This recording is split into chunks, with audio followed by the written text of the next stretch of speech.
안녕하십니까. 어쩌다 책입니다. 오늘 소개해드릴 책은 애덤 스미스 국부론입니다.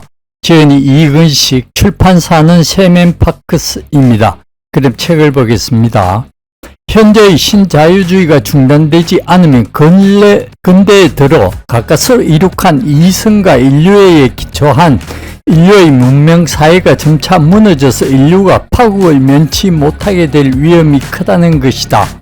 우리나라에서 세대 간 이념 간 갈등과 정오가 증가하고 있는 것, 세계적으로 국제협력 관계가 무너지고 국가 간 갈등과 분쟁이 정대하고 있는 것, 유럽과 미국 등 선진국들에서 복지제도가 약화되면서 극우 세력과 인종주의가 세를 넓혀가고 있는 것, 일본에서 극우파가 점차 득세하고 있는 것, 중국과 러시아에서 개인 독재가 강화되고 있는 것, 미얀마의 로힝야족이나 터키와 이라크의 쿠르드족 등 소수민족에 대한 다수민족의 박해가 심해지고 있는 것 등에서 알 수 있는 것처럼 현재 우리나라를 비롯하여 대다수 나라에서 국내적으로 그리고 또 세계적으로 혐오와 분노가 정대하고 있다.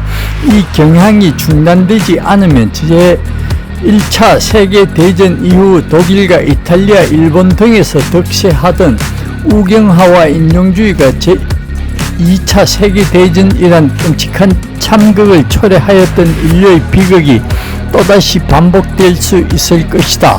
신자유주의는 국내 국제적으로 빈부격차와 빈곤의 학대를 낳고 이는 대중의 분노와 정오를 확대시키고 이는 다시 극우와 인종주의를 낳으며 아베 등과 같은 정상배들의 이를 이용하여 대중을 선동하는 현재의 추세가 중단되어야 이성과 인류애가 지배하는 문명세계가 다시 회복될 것이다. 그렇지 않으면 인류는 과거의 참혹한 야만 사회로 되돌아갈 수도 있을 것이다. 앞으로 세계가 현재의 신자유주의를 벗어나서 나아가야 할 방향은 과거의 순진한 복지국가가 아니라 새로운 복지국가, 즉 현명한 복지국가라고 생각된다. 순진한 복지국가란 케인지언들처럼 정부를 과신하여 정부의 실패에 대한 대비가 소홀했던 신자유주의 등장 이전의 복지국가를 말한다. 반면에 현명한 복지국가란 신자유주의자들의 비판을 수용하여 시장의 실패만이 아니라 정부의 실패에도 충분히 대처하면서 동시에 새로운 세계 경제 환경의 변화에도 적절하게 대처할 수 있는 복지국가를 말한다. 새로운 세계 경제 환경의 변화란 발달된 정보통신, 세계화된 경제, 비대해지고 강대해진 재벌, 특히 비대해진 국제투기금융자본, 악화된 노동시장 등을 말한다. 현명한 복지국가에서는 시장도 정부도 아닌 제3섹터인 사회적 경제와 정부와 시장을 감시하는 시민단체들이 큰 역할을 담당할 것으로 기대된다. 복지국가는 자본주의 시장경제를 기본으로 하면서 정부가 시장의 실패를 시정하기 위해 적절한 역할, 부와 소득의 재분배, 독과점 규제, 불안과 실업 대처, 환경 파괴 방지, 공공재 공급 등을 담당하는 일종의 혼합경제이다. 혼합경제란 자본주의 경제와 사회주의 경제가 혼합되어 있다는 의미이다. 경제에서 정부 부분이 바로 사회주의 부분이다. 정부의 재산은 사유가 아니라 국유이며 생산과 소비가 정부 예산이란 계획에 의해서 공동으로 운영되기 때문이다. 전 세계의 모든 나라 경제가 시장과 정부를 함께 갖고 있으므로 모두 혼합 경제이다. 단지 시장과 정부의 혼합 비율이 다를 뿐이다. 현실적으로 시장과 정부 어느 한 부분만으로는 경제가 작동하지 못할 것이다. 100%의 시장 경제로만 되어 있다면 시장의 실패를 감당할 수 없을 것이며 100%의 사회주의 경제로는 과거 소련과 동구 사회주의 경제의 붕괴에서 보았듯이 정부의 실패로 경제가 붕괴할 것이다.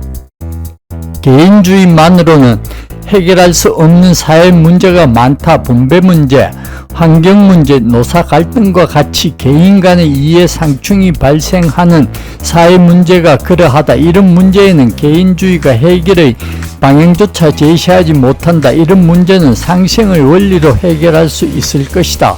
상생의 원리란 함께 살아가는 모든 존재들이 서로 존중하고 돕고 사는 것을 말한다. 내가 절대적으로 소중한 존재인 것과 같이 다른 사람과 생명도 절대적으로 소중한 존재이며 다른 존재가 있음으로 해서 비로소 나의 존재가 가능함을 인식하고 나의 권리만이 아니라 다른 사람과 생명의 권리를 존중해야 한다. 달리 말해 강자가 약자를 존중하고 함께 돕고 사는 것이 상생이며 이해관계가 상충할 때 강자가 약자에게 양보하는 것이 상생이다. 모든 사람은 개체성과 사회성이라는 두 측면을 동시에 갖고 살아가는데 개인성의 원리가 자유이며 사회성의 원리가 상생이라 하겠다. 상생의 원리는 비단 인간과 인간 사이만이 아니라 궁극적으로는 다른 생명과 인간 사이 관계에도 확대하여 적용하는 것이 옳을 것이다. 2014년 세계의 기아 인구는 8억 5천만 명에 달한다. 이처럼 많은 사람들이 굶주리고 있는 것은 세계 식량 생산량이 부족해서가 결코 아니다. 전 세계 사람들에게 충분한 의식주를 공급할 수 있을 만큼 인류의 생산성은 이미 충분히 높다. 문제는 생산이 아니고 분배에 있다. 세계의 빈곤은 인류가 상생의 원리를 실천하면 그 해결 방법을 얼마든지 찾을 수 있을 것이다. 문제는 상생의 원리를 실천할 수 있을 만큼 아직 인류의 윤리의식 수준이 높지 않다는 것이다. 인류의 비극을 해결하기 위해서는 제도 개선도 필요하지만 이것 못지않게 윤리의식의 고양이 필요하다. 현재 세계를 휩쓸고 있는 신자유주의는 윤리의식을 높이는 게 아니라 반대로 더욱 황폐하게 만들고 있다. 경제자유화라는 스미스의 주장만이 아니라 수입의 대부분을 이웃에 기부했던 스미스의 따뜻한 마음도 배우면 좋겠다. 도구마에 빠지지 않고 항상 현실의 양면성 내지 다양성을 인정하는 것은 스미스를 비롯한 영국의 경험주의로부터 배울 점이다. 스미스는 모든 인간은 타인에 대한 동정심을 갖고 있지만 기본적으로 자기 중심적임을 인정했다. 또한 경제 변화가 모든 사회 변화의 토대이긴 하지만 반대로 정치나 문화 같은 비경제 부분의 변화가 경제 변화를 초래함도 인정했다.